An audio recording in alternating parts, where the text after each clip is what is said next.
الحمد لله الحمد لله نحمده ونستعينه ونستغفره ونعوذ بالله من شرور أنفسنا ومن سيئات أعمالنا من يهده الله فلا مضل له ومن يضلله فلا هادي له وأشهد أن لا إله إلا الله وحده لا شريك له وأشهد أن محمدًا عبده ورسوله أما بعد فإن خير الحديث كتاب الله وخير الهدي هدي محمد صلى الله عليه وسلم وشر الأمور محدثاتها فإن كل محدثة بدعة وكل بدعة ضلالة وكل ضلالة في النار. أعوذ بالله من الشيطان الرجيم. بسم الله الرحمن الرحيم. يا أيها الذين آمنوا اتقوا الله حق تقاته ولا تموتن إلا وأنتم مسلمون. يا أيها الناس اتقوا ربكم الذي خلقكم من نفس واحدة وخلق منها زوجها وبث منهما رجالا كثيرا ونساء واتقوا الله الذي تساءلون به والأرحام إن الله كان عليكم رقيبا. يا أيها الذين آمنوا اتقوا الله وقولوا قولا سديدا يصلح لكم أعمالكم ويغفر لكم ذنوبكم ومن يطع الله ورسوله فقد فاز فوزا عظيما. قال الله تبارك وتعالى في القرآن المجيد والفرقان الحميد. أعوذ بالله من الشيطان الرجيم. إن الذين قالوا ربنا الله ثم استقاموا تتنزل عليهم الملائكة ألا تخافوا ولا تحزنوا وأبشروا بالجنة التي كنتم توعدون. نحن أولياؤكم في الحياة الدنيا وفي الآخرة وَلَكُمْ فِيهَا مَا تَشْتَهِي أَنفُسُكُمْ وَلَكُمْ فِيهَا مَا تَدَّعُونَ. نُزُلًا مِّنْ غَفُورٍ رَّحِيمٍ. وَمَنْ أَحْسَنُ قَوْلًا مِّمَّنْ دَعَا إِلَى اللَّهِ وَعَمِلَ صَالِحًا وَقَالَ إِنَّنِي مِنَ الْمُسْلِمِينَ.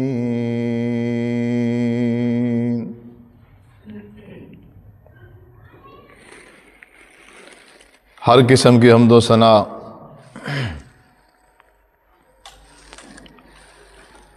اللہ وحدہ لا شریک کی ذات کے لیے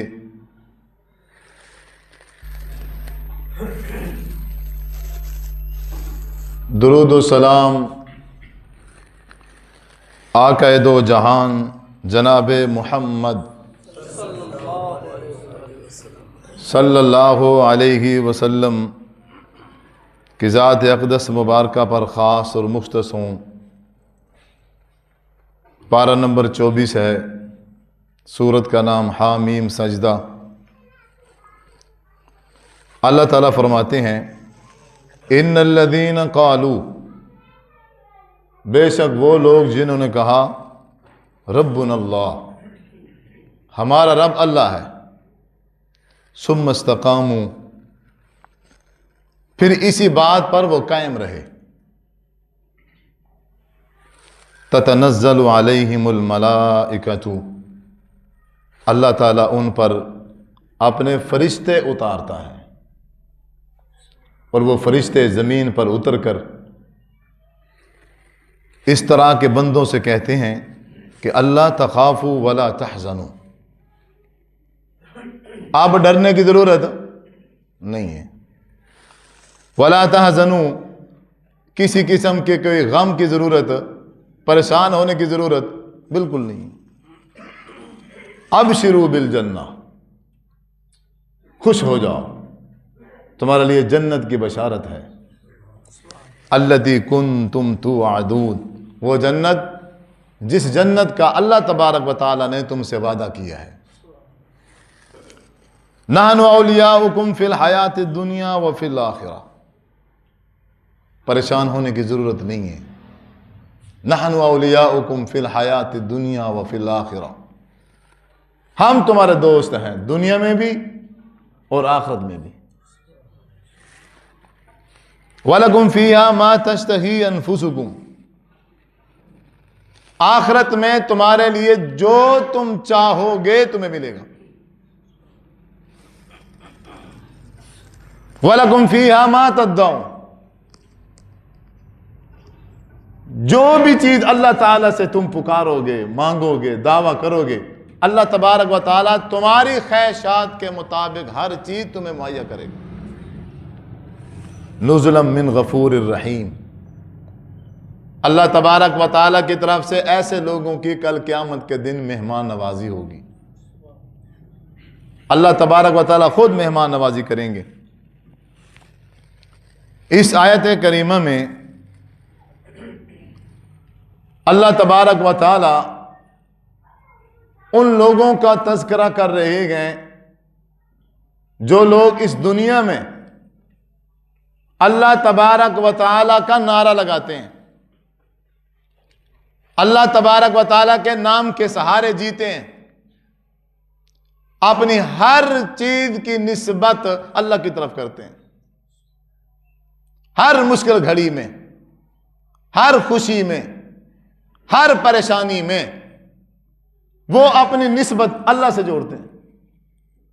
انہوں نے کہا ہے ربنا اللہ، ہمیں پالنے والا اللہ ہے، مشکل کشا اللہ ہے، حاجت روا اللہ ہے، بیماریاں دینے والا اللہ ہے، شفا عطا کرنے والا بھی اللہ ہے، رزق بڑھانے والا اللہ ہے، رزق کو کم کرنے والا اللہ ہے۔ جب انہوں نے ربنا اللہ کہا تو ربنا اللہ کہنے کے بعد ثم استقاموا، پھر اسی پہ ڈٹے رہے۔ یوں نہیں ہوا کہ دکان چمکتی رہی، کاروبار ٹھیک چلتا رہا، گاہکوں کی لائن لگی ہوئی ہے تو ربنا اللہ، جیسے ہی گاہک ختم ہوئے، جیسے کاروبار ڈاؤن ہوا، جیسے بزنس کم ہوا، جیسے گھر کے اندر پریشانی آئی تو پھر فوراً پھر یہ عقیدہ بن جاتا ہے اچھا یہ تو آنٹی کے کام ہے، وہ ہماری نا پھوپھو سے نہیں بنتی، اچھا یہ اس کے کام ہے۔ اتنا اچھا خاصا ہمارا بزنس چل رہا تھا، اچانک کہاں ختم ہو گیا، اچانک دکان بیٹھ گئی، اچانک گھر میں خوشیاں تھی، اچانک پریشانیاں ہو گئی، وجہ کیا بنی ہے؟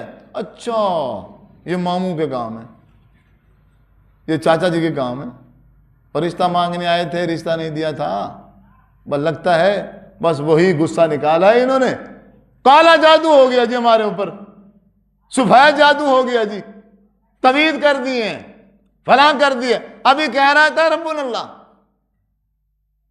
سارے کے سارے اختیار اللہ کے پاس ہیں۔ جب پریشانی آئی، جب اللہ تعالیٰ نے امتحان لیا کہ اس بندے کا میرے ساتھ تعلق آخر ہے کتنا، یہ بندہ مجھ سے کتنا مضبوط ہے، پیسے دیتا رہوں تو رب اللہ، اگر واپس لے لوں تو پھر کیا کرتا ہے، کھلاتا رہوں تو ٹھیک ہے، اگر تھوڑی سی بھوک آ جائے پھر کیا کرتا ہے، پھر بھی استقامت اختیار کرتا ہے یا پھر اس چیز کا نام کسی اور کو دیتا ہے؟ کتنا انسان نادان ہے، بیماری کی حالت میں، پریشانی اور تنگی کی حالت میں اللہ کو یاد کرتا ہے۔ قرآن کہتا ہے، سورہ یونس کہتی وَإِذَا مَسَّ الْإِنسَانُ بِضُرٍّ دَعَا رَبَّهُ مُنِيبًا إِلَيْهِ، جیسے ہی کوئی تکلیف پہنچے فوراً کہتا ہے، اللہ فرماتے بیٹھے گا تو ہمیں یاد کرے گا، کھڑا ہے تو ہمیں یاد کرے گا، لیٹا ہے تو ہمیں یاد کرے گا، جس حالت میں بھی ہے یاد کسے کرتا ہے؟ اللہ کو۔ چار پائی پہ پڑا ہے، بیمار ہے، اللہ اللہ ہے بس، اب جلدی کرو اللہ کے نام کی خیرات کرو۔ جب صحت مند تھا، تندرست تھا، اللہ یاد نہیں آیا، اب خیراتیں ہو رہی ہیں، اور مدرسے کے بچوں کو بلاؤ اور جلدی کرو سورہ یاسین پڑھواؤ میرے اوپر،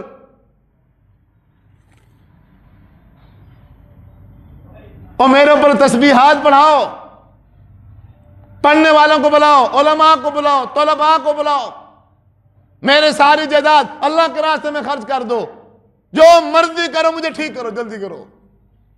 اب میں جیسے ہی بستر سے اٹھوں گا اب اللہ کو یاد کروں گا، اللہ کے علاوہ کسی کو یاد نہیں کروں گا، بس۔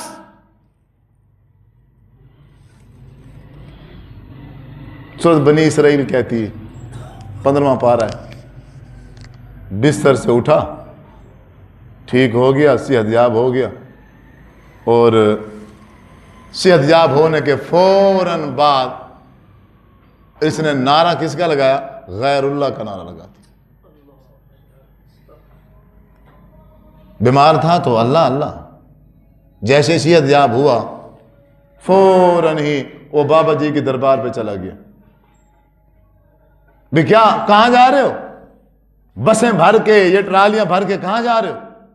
وہ بابا جی کا شکریہ ادا کرنے کے لیے جا رہے ہیں، بڑی بیمار تھی، ابا جی بیمار تھے، بیٹا بڑا بیمار تھا، پھر شفا مل گئی ہے، صحت مل گئی ہے، اور میں نے منوتی مانی تھی کہ جیسے میرا بیٹا ٹھیک ہو جائے گا، میرا خامن ٹھیک ہو جائے گا، میرا باپ ٹھیک ہو جائے گا، میں بابا جی کے نام کا نذرانہ چڑھاؤں گی، میں وہاں جا کے خیرات کروں گی، اور جس خالق اور مالک نے یہ صحت عطا کی ہے، یہ شفا دی ہے، وہ اللہ تبارک و تعالیٰ دیکھ رہا ہے کہ شفا میں نے دی ہے، صحت میں نے دی ہے، اس کو ٹھیک میں نے کیا ہے، بجائے وضو کر کے مسجد میں آ کے 2 شکرانے کے نفل پڑھنے کے، یہ ٹرالیاں اور بسوں کو بھر کے غیر اللہ جو اللہ کا بندہ ہے، دنیا میں بھی موجود نہیں ہے، صرف مٹی کا ڈھیر ہے، وہاں جا رہا ہے اس کا شکریہ ادا کرنے کے لیے۔ پھر کہتا ہے میں مشرک ہی نہیں ہوں، پھر کہتا ہے میں مشرک ہی نہیں ہوں۔ اللہ تعالیٰ فرماتے ہیں اس نے کہا رب اللہ، پھر جس طرح کے مرضی حالات بن گئے اس نے اللہ تبارک و تعالیٰ کی ذات کو نہیں چھوڑا، ملے گا تو یہیں سے ملے گا، اگر یہاں سے نہ ملا تو پھر کہیں سے بھی نہیں ملے گا۔ ہمارے ابا جی نے حضرت آدم علیہ السلام نے اللہ تعالیٰ سے 40 سال مانگا، ہماری ماں نے اللہ تعالیٰ سے 40 سال دعا کی، پتہ ہے ملے گا تو یہیں سے ہی ملے گا، اور کوئی راستہ نہیں ہے، اور کوئی دروازہ نہیں ہے۔ حضرت ایوب علیہ السلام نے 7-8 سال اپنی بیماری کی شفا کی دعا کی تو کہاں سے؟ اللہ تعالیٰ کے دروازے سے. اللہ کا در چھوڑ کر کہیں نہیں گئے. اللہ تعالیٰ اپنے بندوں کو، اپنی مخلوق اور اپنے انسانوں کو آزماتا ہے اور چیک کرتا ہے کہ اس بندے کے اندر میری توحید کتنی ہے، یہ بندہ میرے ساتھ مخلص کتنا ہے، کس موڑ پہ یہ مجھے چھوڑ کے غیر اللہ کے در پہ جاتا ہے. حضرت آسیہ رضی اللہ تعالی عنہ،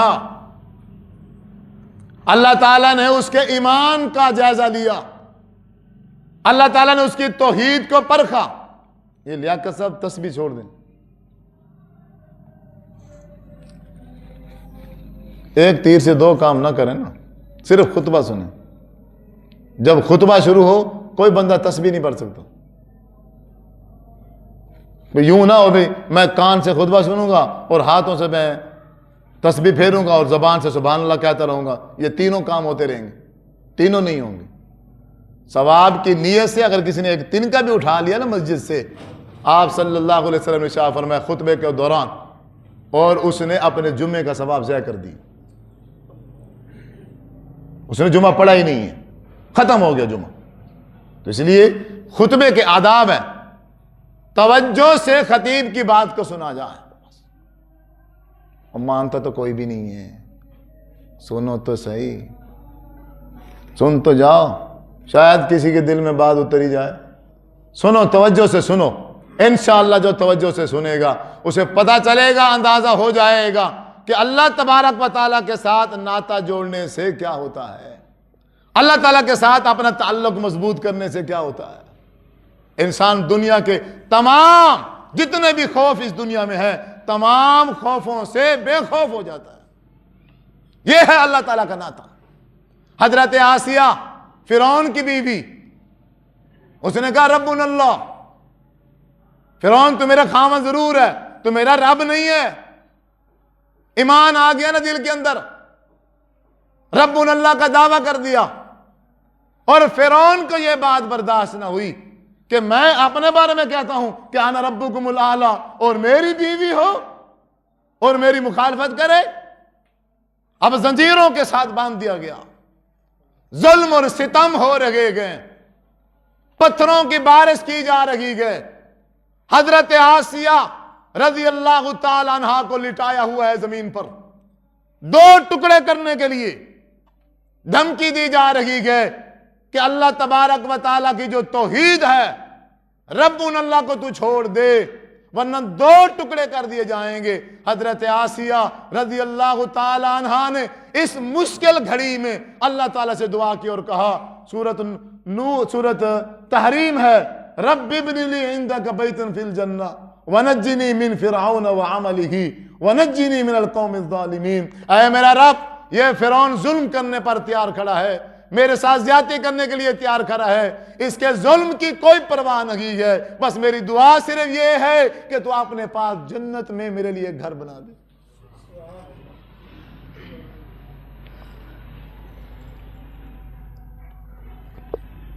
اس نے جب فرعون کے کرندوں نے جب حضرت آسیہ کو تکلیف پہنچانا چاہی، پتھر مارنے چاہے، اللہ تبارک و تعالی نے فرشتے کو نازل فرمایا، تتنزل علیہم الملائکہ.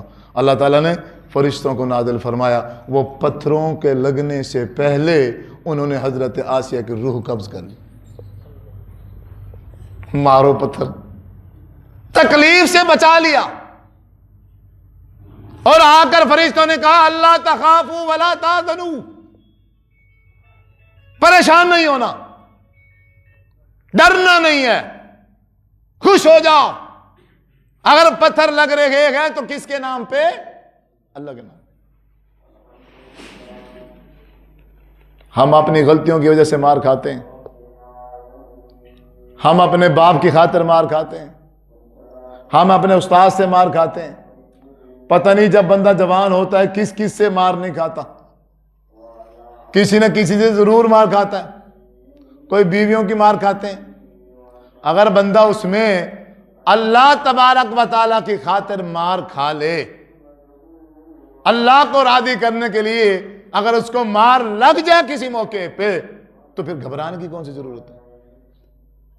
آج کل تو تبلیغ کی جاتی ہے، آج کل تو جمعے پڑھائے جاتے ہیں، آج کل تو جو جلسے کیے جاتے ہیں، علماء دور دور سے بلائے جاتے ہیں، وہ کوئی بھی ہوں، بریلوی ہوں، دیوبندی ہوں، وہابی ہوں، شیعہ ہوں، جو مرضی ہوں، سب کا ایک دماغ بن گیا ہے ہم آئے اور ہمارے پروٹوکول میں کوئی کمی نہ ہو، جب ہم جائیں ہمارے پروٹوکول میں کوئی کمی، پھولوں کے ہار ڈالے جائیں ہمارے گلے میں، ہمارے اوپر گلاب کے پھولوں کی پتیاں ڈالی جائیں، تمہیں جھوٹے پڑنے چاہیے۔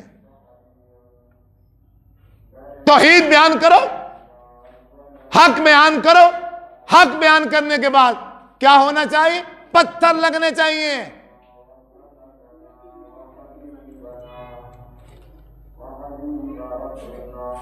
حضور سے بڑے خطیب آپ صلی اللہ علیہ وسلم سے زیادہ خطابت آتی ہے تمہیں، آپ نے 23 سال خطابت کی ہے، 23 سال، جمعے بھی پڑھائے، درس بھی دیے، وعظ و نصیحت بھی کی آپ نے، لیکن وہ وعظ و نصیحت اور درس کیسا ہوتا تھا؟ بالکل کلیئر، لا الہ الا اللہ، اللہ کے علاوہ کوئی الہ نہیں ہے، باقی یہ سب فراڈ ہے، یہ سب جھوٹ ہے۔ بالکل آپ ان کے باطل عقائد کی نفی کر دیتے تھے، رزلٹ کیا نکلتا؟ وہ اپنے شریر بچوں کو پیچھے لگاتے تھے، وہ آپ کو پتھر مار مار کے خون و خون کر دیتے، یہ رزلٹ تھا۔ خطبہ دے کے واعظ کر کے آپ جب پہاڑی سے نیچے اترتے، آپ کی 2 بیٹیوں کو طلاق دے دیتے، وہ آپ کی بڑی بیٹی حضرت زینب رضی اللہ تعالی عنہا اپنے ابا جی کے وعظ و نصیحت کی وجہ سے، اپنے ابا جی کے دروس کی وجہ سے، توحید بیان کرنے کی وجہ سے وہ شہادت نوش کر گئی۔ خود حضور نے کہا تھا میری اس بیٹی کا کوئی قصور نہیں ہے، یہ اس نے صرف اپنے ابا جی کی خاطر اس کو یہ ساری کی ساری تکلیفیں پہنچی ہیں۔ توحید ایک بار مار کھانی پڑے گی، مار نہیں لگی تو حق بیان ہی نہیں ہوا، پھر یہ لیپا لاپی ختم۔ اب یہ پتہ نہیں کہاں سے آ گیا اہل حدیثوں میں پیار پیار پیار پیار پیار، کچھ نہ کہنا، کچھ نہ کہنا، کچھ نہ کہنا، کچھ نہ کہنا، کچھ نہ کہنا، حدیث ہی بیان نہ کرے، قرآن مجید کی آیات کو چھپا لے،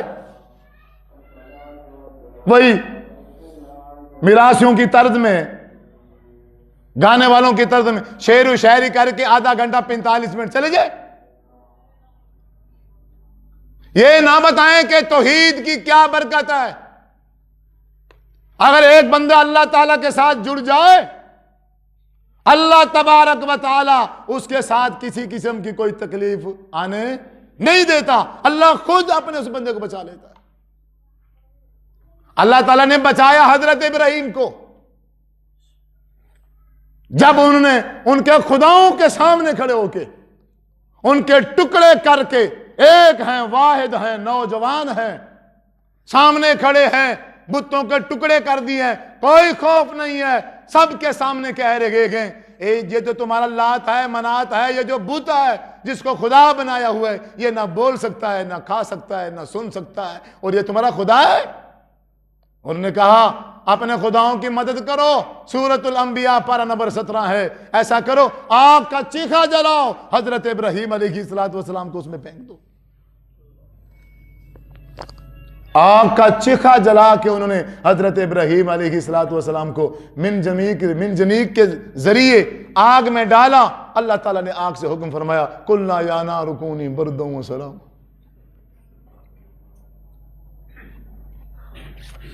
آگ کس کی ہے؟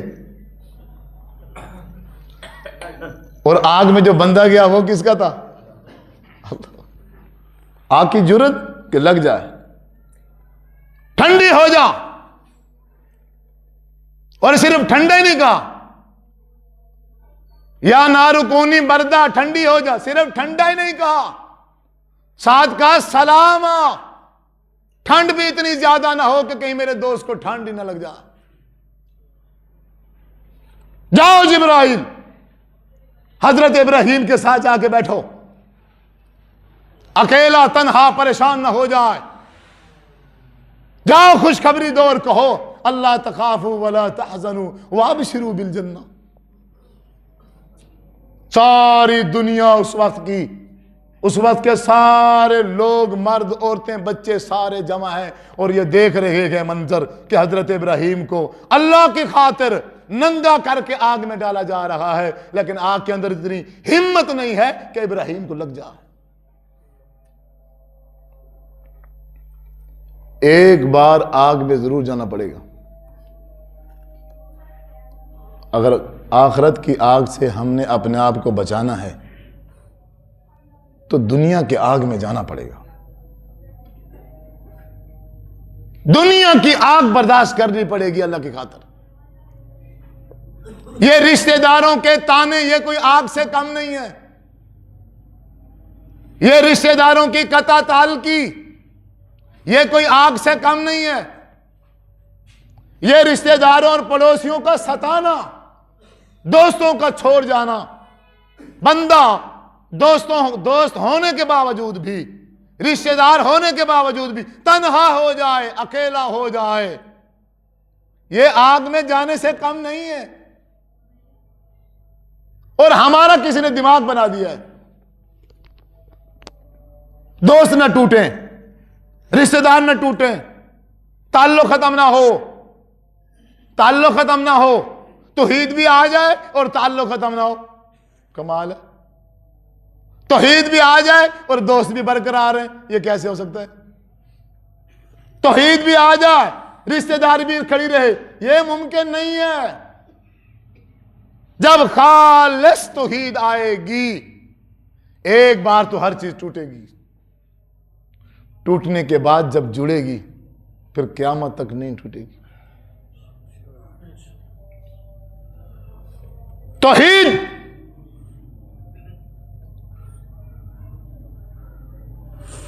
فرعون کی بیٹی، اس کی خادمہ، اس کی نکرانی اس کے سر میں کنگھی دے رہی. کنگھی دیتے دیتے وہ کنگھی اس کے ہاتھ سے نیچے گر گئی. اس نے جب وہ کنگھی اٹھائی نا زمین سے، اس کی زبان سے بے ساختہ کنگھی اٹھاتے ہوئے نکل گیا بسم اللہ. اس کے زبان سے کیا نکلا؟ بسم اللہ. اور بچی نے، فرعون کی بیٹی نے سن لیا. اس نے کہا یہ بسم اللہ، یہ اللہ کون ہے؟ یہ اللہ تم نے کس کو کہا ہے؟ میرے ابا جی کو. اس نے کہا نہیں، تمہارے ابا جی کو اللہ نہیں کہا، اللہ اور ہے.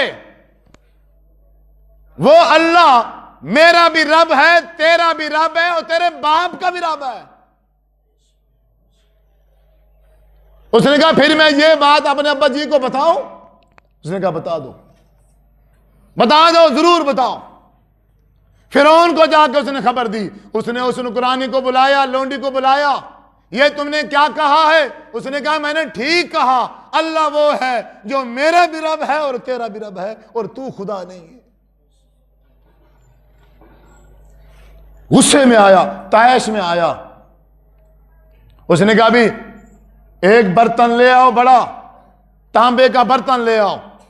اب تانبے کے برتن کے اندر اس نے کیا کیا؟ تیل کو گرم کیا، آگ پہ پکایا. اس لونڈی کے تمام بچوں کو بلایا، اس نے لائن لگا دی ان کی. اب ایک ایک بچے کو اٹھا کے اس تانبے کے برتن میں ڈالتا جا رہا ہے، اور جیسے ڈالتا ہے اور وہ بچے کوئلہ بن جاتے. ماں دیکھ رہی ہے. ماں پھر بھی کہتی ہے ڈال دو، ربنا اللہ ثم استقاموا، ڈال دو، جو کرنا چاہتے ہو کرو، رب اللہ ہے. جب اس بچے کی باری ہے جو معصوم دودھ پیتا بچہ چھاتی سے لگا ہوا تھا، جب انہوں نے اس کو چھیننے کی کوشش کی تانبے کے برتن میں ڈالنے کے لیے،